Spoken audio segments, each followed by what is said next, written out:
So what's the deal with seventh chords and how do we create them? Let's find out. Seventh chords are some of the coolest chords out there. You find them in all kinds of contexts. They can be fun, they can be relaxing and chill, they can be scary, thrilling, exciting, gorgeously beautiful. And 7 rhymes with Kevin, so, I kind of think they're cool. Yeah. Seventh chords are 4-note chords that primarily get their name because they encompass or include an interval of a seventh. So this video is mostly about understanding how to create the various types of seventh chords that we see commonly used in our musical society.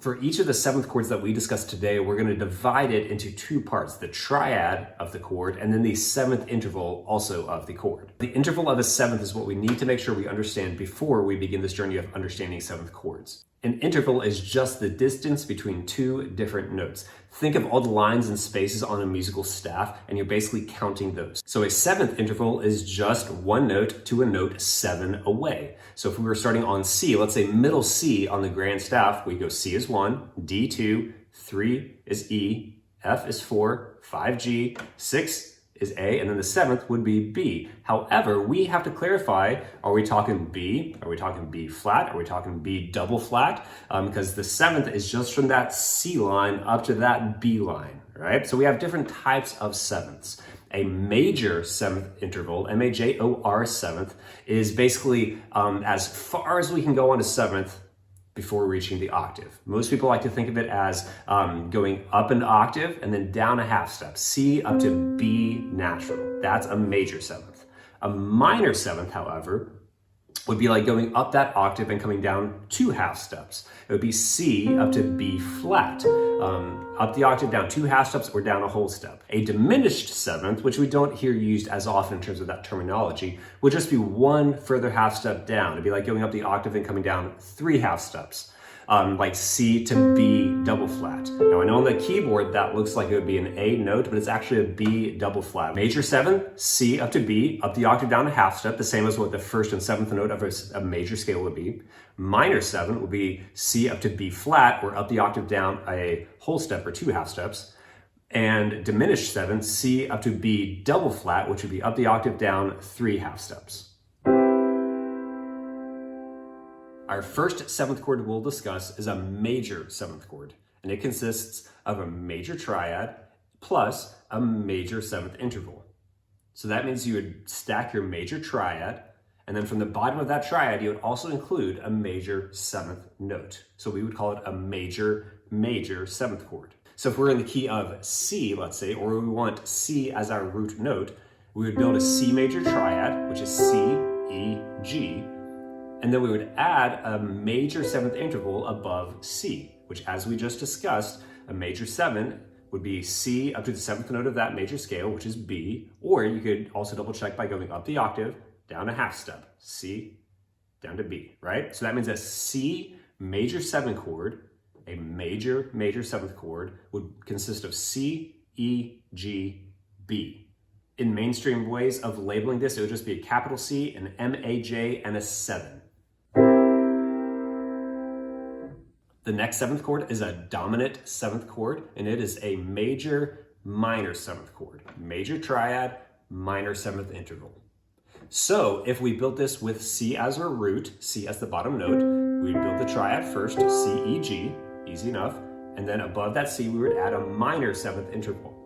Up the octave, down a whole step or down 2 half steps, which leads you to B flat. Now why is it B flat, not A sharp? Well, think about it. C up to A is not a 7th interval. It's a 6th, but C up to B is a 7th interval, and we're altering that B to flatten it. So C, E, G, B flat would be a C dominant 7 chord. We would label it simply C and a 7. That's it, C7. Now it's called dominant because it's based off of the 5th note of a key, right? C, E, G, B flat.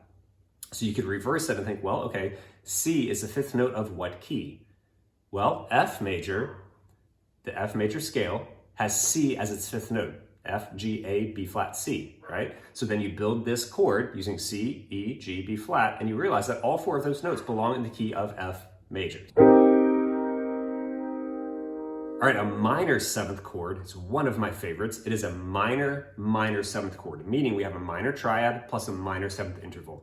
So if we build this with C as our root, we do a C minor triad, C, E flat, G, and then a minor seventh above C, which is, again, that B flat, right? So C minor 7 will be C, E flat, G, B flat. You would label this with a C, a little m, and a 7, or maybe a C, an M-I-N, and a 7, or a C and a minus sign and a 7. They all mean the same thing.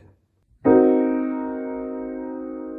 right, chord number 4 for today's discussion is the half-diminished seventh chord. It is probably my favorite of all the seventh chords. It consists of a diminished triad and a minor seventh interval. So we could say it's a diminished minor seventh chord. All right, so a diminished triad, let's use again C as our root. C diminished would be like taking C major, but taking those top 2 notes of the C major chord down a half step.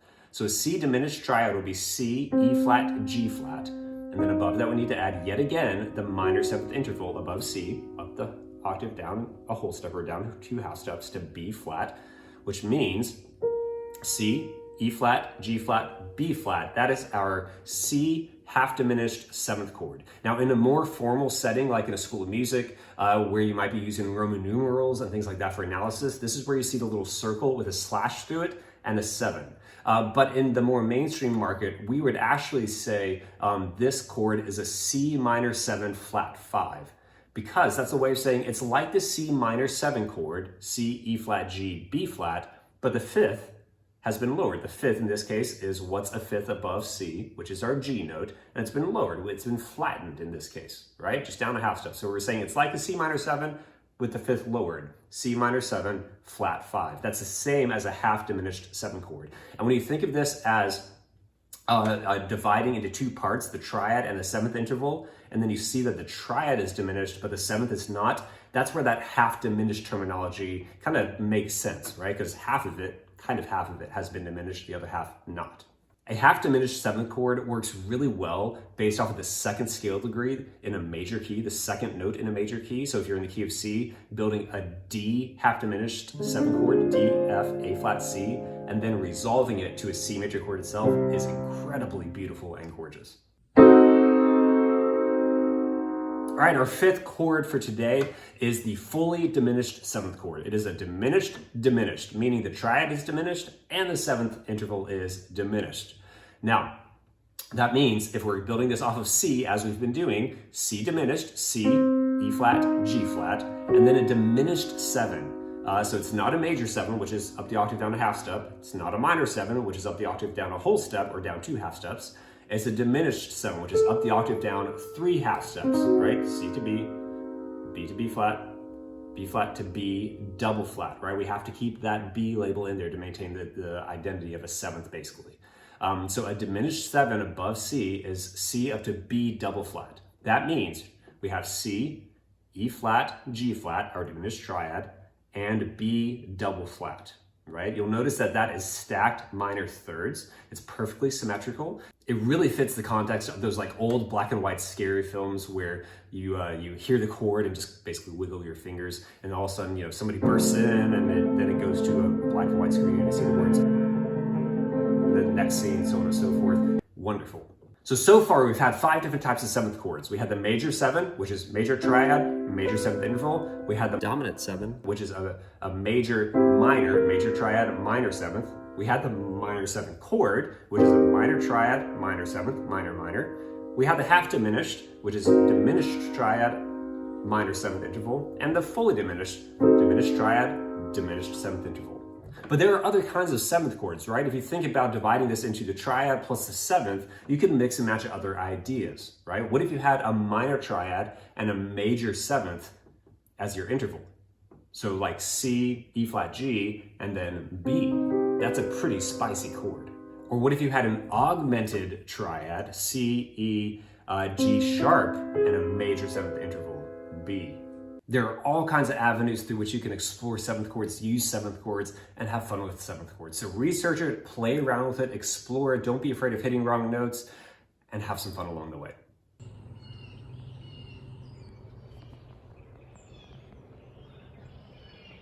All right, folks, thanks so much for taking the time to watch this. I hope it has proven useful to your own learning and potentially the learning of your students or those you know. And I hope you can use this information to create music and have fun. What else should I cover? Are there other topics, other music ideas that you would like me to dive into? If so, leave it as a comment, or you can drop me an email at kevinwoosleypiano@gmail.com, or message me on any of the social media apps that you would like. I love hearing from you, and I would love to dive into any of the ideas or topics that you toss my way. At this point, can we just call them Kevin's chords?